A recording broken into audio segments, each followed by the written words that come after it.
Hello guys, good evening. तो आइए आज हम लोग ऑब्जेक्टिव क्वेश्चन करने वाले हैं, जो कि हम लोग अब पर डे 30 क्वेश्चन करने वाले हैं ऑब्जेक्टिव का। और ये जो आपका जो सेशन चलेगा एग्ज़ाम तक चलेगा। और पर डे आपका जो होगा 30 क्वेश्चन होगा और लेसन बाय लेसन कराया जाएगा। तो आप लोग इस चैनल पे बने रहिएगा और आप लोग अंत तक वीडियो देखिएगा। तो चलिए अब हम लोग देर ना करते हुए क्वेश्चन को स्टार्ट करते हैं और हम लोग एंजॉय के साथ क्वेश्चन को डील करते जाएंगे। तो आइए हम लोग अब पहला क्वेश्चन जो आपका है, बातचीत शीर्षक के रचनाकार कौन है? जगदीश चंद्र माथुर, बालकृष्ण भट्ट, रामचंद्र शुक्ल, शमशेर बहादुर सिंह। तो इसका राइट आंसर क्या हो जाएगा आपका? जल्दी से बताइए आप लोग। तो इसका जो आपका राइट आंसर हो जाएगा आपका बालकृष्ण भट्ट हो जाएगा। ठीक है दोस्तों, क्या हो जाएगा आपका? बालकृष्ण भट्ट हो जाएगा। तो चलिए इसका जो राइट आंसर बी हो जाएगा। चलिए अब हम लोग नेक्स्ट क्वेश्चन की ओर बढ़ते हैं। तो देखिए, बालकृष्ण भट्ट का जन्म कब हुआ था? ठीक है, बालकृष्ण भट्ट का जन्म कब हुआ था? ठीक है, तो बालकृष्ण भट्ट का जन्म कब हुआ था? तो बताइए। 23 जून 1844, 23 जून 1884 ईस्वी को, 23 जून 1844 को, 20 जुलाई 1902 ईस्वी को, 18 सितंबर 1834 ईस्वी को। तो इसका जो आपका राइट आंसर हो जाएगा, बी इज राइट आंसर हो जाएगा। ठीक है दोस्तों, बी इज राइट आंसर हो जाएगा 23 जून 1844 ईस्वी को। ठीक है, चलिए हम लोग नेक्स्ट क्वेश्चन की ओर बढ़ते हैं। क्वेश्चन नंबर 3, बालकृष्ण भट्ट के पिता का नाम क्या था? देनी प्रसाद भट्ट, बेनी प्रसाद भट्ट, टेनी प्रसाद भट्ट, सेनी प्रसाद भट्ट। तो इसका जो आपका राइट आंसर जो हो जाएगा, ऑप्शन नंबर बी हो जाएगा, बेनी प्रसाद भट्ट हो जाएगा। ठीक है दोस्तों, चलिए अब हम लोग नेक्स्ट क्वेश्चन की ओर बढ़ते हैं। बालकृष्ण भट्ट का जो पिता का नाम था वो बेनी प्रसाद भट्ट था। चलिए क्वेश्चन नंबर 4 की ओर आते हैं। बालकृष्ण भट्ट किस युग के निबंधकार थे? ठीक है, बालकृष्ण भट्ट किस युग के निबंधकार थे? प्रसाद युग, भारतेंदु युग, द्विवेदी युग, स्वतंत्रता युग। तो आपका कौन सा हो जाएगा राइट आंसर? तो इसका हो जाएगा आपका राइट आंसर बी हो जाएगा, भारतेंदु युग। ठीक है, भारतेंदु युग के निबंधकार थे बालकृष्ण भट्ट। ठीक है, चलिए हम लोग नेक्स्ट क्वेश्चन की ओर बढ़ते हैं। क्वेश्चन नंबर 5 की ओर आते हैं हम लोग। ठीक है, देखिए थोड़ा जूम आउट हो गया। चलिए क्वेश्चन नंबर 5 क्या है? बालकृष्ण भट्ट की रचना बातचीत क्या है? बालकृष्ण भट्ट की रचना बातचीत क्या है? एकांकी है, कहानी है, यात्रा संस्मरण, ललित निबंध है। तो ये आपका जो हो जाएगा, क्या हो जाएगा? ललित निबंध है। तो डी इज राइट आंसर हो जाएगा। ठीक है, डी इज राइट आंसर हो जाएगा। चलिए हम लोग नेक्स्ट क्वेश्चन की ओर बढ़ते हैं। Question number 6, Sanyogita. ठीक है, संयोगिता स्वयंवर रचना है। संयोगिता स्वयंवर रचना है किसकी? संयोगिता स्वयंवर किसकी रचना है? बालकृष्ण भट्ट की, प्रताप नारायण मिश्र की, श्रीनिवास दास की, मैथिली शरण गुप्त की। तो इसका जो आपका राइट आंसर हो जाएगा, ए इज राइट आंसर हो जाएगा। क्या होगा? बालकृष्ण भट्ट की हो जाएगा। ठीक है, ठीक है दोस्तों, बालकृष्ण भट्ट का हो जाएगा। चलिए तो 6 का क्या हो जाएगा? ए हो जाएगा आपका राइट आंसर। चलिए अब हम लोग क्वेश्चन नंबर 7 की ओर आते हैं। ठीक है, संवाद में सबसे महत्वपूर्ण क्या है? ठीक है, संवाद में सबसे महत्वपूर्ण क्या है? तो तर्क, जिज्ञासा, आत्मीयता, प्रभावपूर्ण भाषा। तो इसका जो आपका राइट आंसर हो जाएगा, क्या हो जाएगा आपका? आत्मीयता। ठीक है, क्या हो जाएगा आपका? आत्मीयता।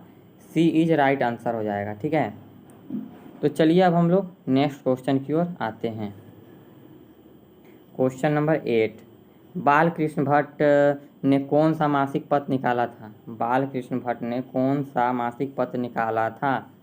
तो ए नंबर है प्रताप, कर्मवीर, हिंदी प्रदीप और ज्योत्सना। ठीक है, तो इसका जो आपका राइट आंसर हो जाएगा, हिंदी प्रदीप हो जाएगा। ठीक है दोस्तों, राइट आंसर क्या हो जाएगा आपका? हिंदी प्रदीप हो जाएगा। तो इसका जो आ जाएगा सी इज राइट आंसर। ठीक है, चलिए अब हम लोग नेक्स्ट क्वेश्चन की ओर आते हैं। क्वेश्चन नंबर 9 क्या है? तो देखिए, मनुष्य की बातचीत का उत्तम तरीका क्या है? मनुष्य की बातचीत का उत्तम तरीका क्या है? विद्वतापूर्ण बात करना, तर्कपूर्ण बात करना, भीड़ से बात करना, अवाक होकर अपने से बातचीत करना।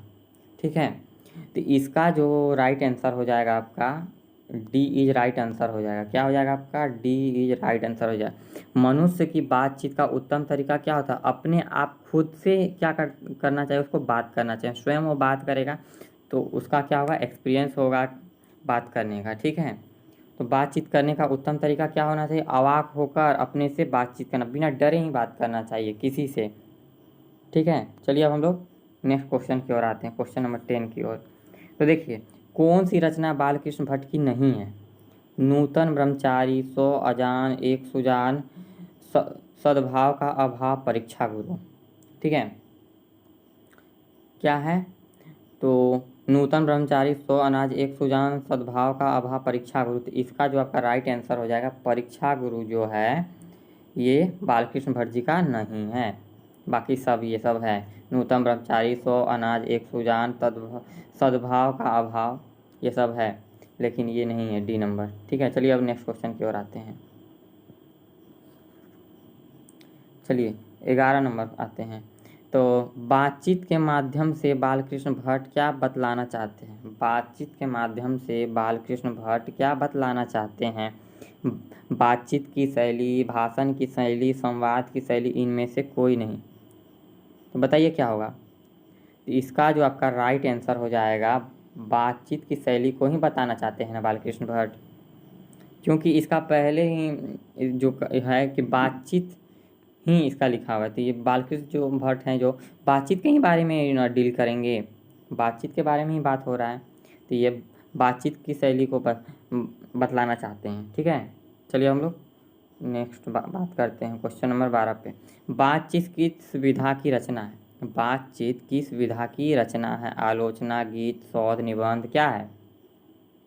तो देखिए, ये जो आपका हो जाएगा ये निबंध हो जाएगा। ठीक है, बातचीत क्या है? निबंध है। चलिए अब हम अगला क्वेश्चन की ओर आते हैं।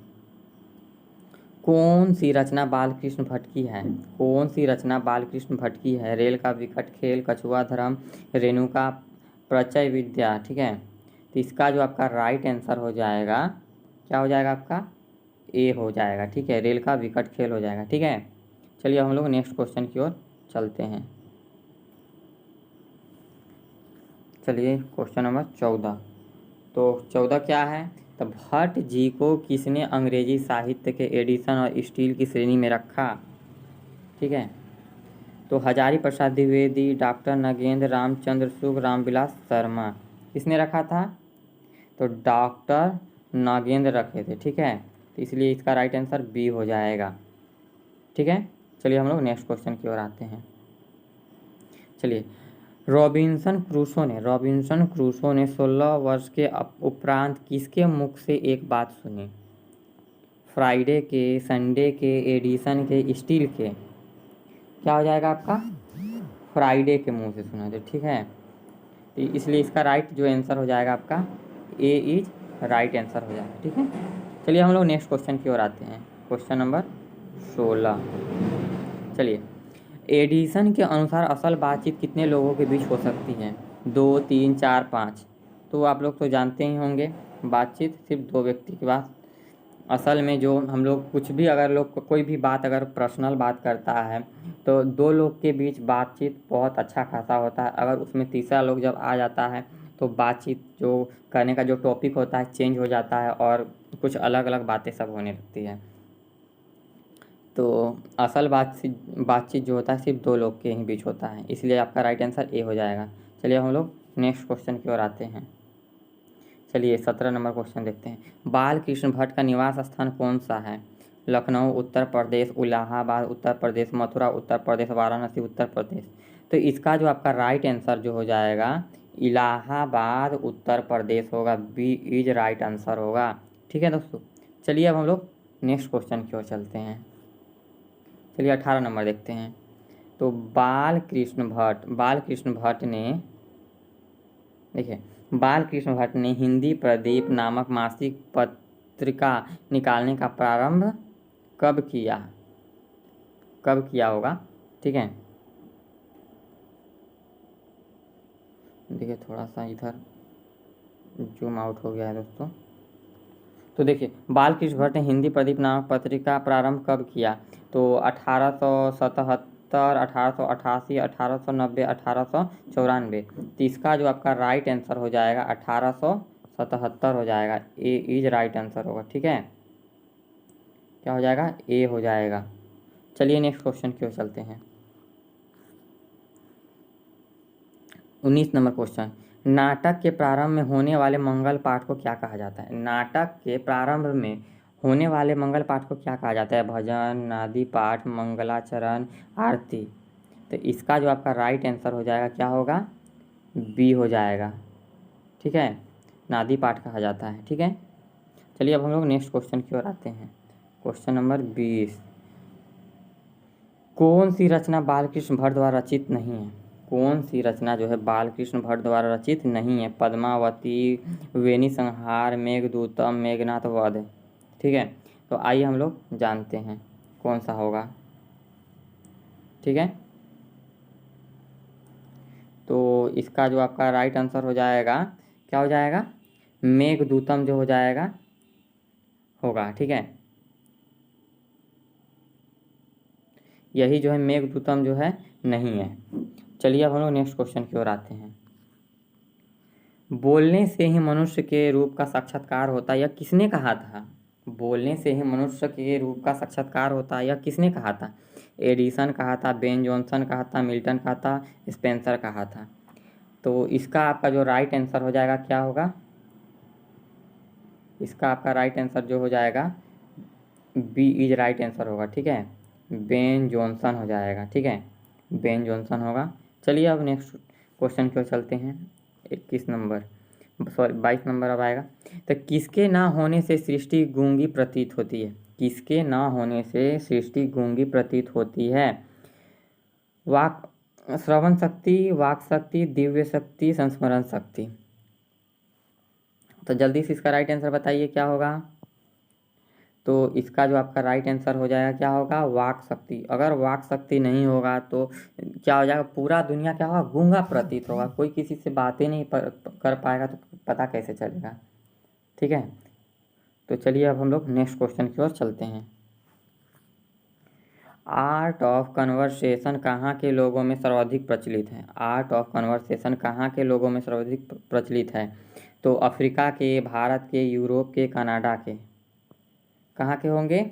तो यूरोप के लोगों में जो है बहुत ही ज़्यादा आर्ट ऑफ कन्वर्सेशन सर्वाधिक प्रचलित है। ठीक है, इसलिए आपका राइट आंसर सी हो जाएगा। ठीक है, चलिए हम लोग नेक्स्ट क्वेश्चन की ओर आते हैं।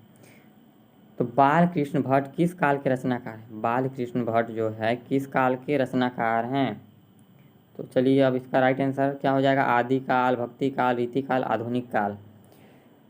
ठीक है, तो इसका जो आपका राइट आंसर हो जाएगा आधुनिक काल। ठीक है, डी इज राइट आंसर। चलिए नेक्स्ट क्वेश्चन की ओर आते हैं। रॉबिन्सन क्रूसो को कब तक मनुष्य का मुख देखने को नहीं मिला? रॉबिन्सन क्रूसो को कब तक मनुष्य का मुख देखने के लिए नहीं मिला? 10 वर्ष तक, 12 वर्ष तक, 16 वर्ष तक, 18 वर्ष तक। तो इसका जो आपका राइट आंसर जो हो जाएगा आपका 16 वर्ष तक। सी इज राइट आंसर हो जाएगा। ठीक है दोस्तों, तो आज का जो सेशन रहेगा दोस्तों यहीं तक रहेगा और फिर हम लोग अगले क्लास में मिलेंगे और कुछ नए टॉपिक के साथ। ठीक है, तो अगर वीडियो आप लोग को पसंद आया होगा तो प्लीज़ लाइक कीजिएगा और चैनल को सब्सक्राइब कीजिएगा और शेयर भी कीजिएगा दोस्तों। तो थैंक यू दोस्तों।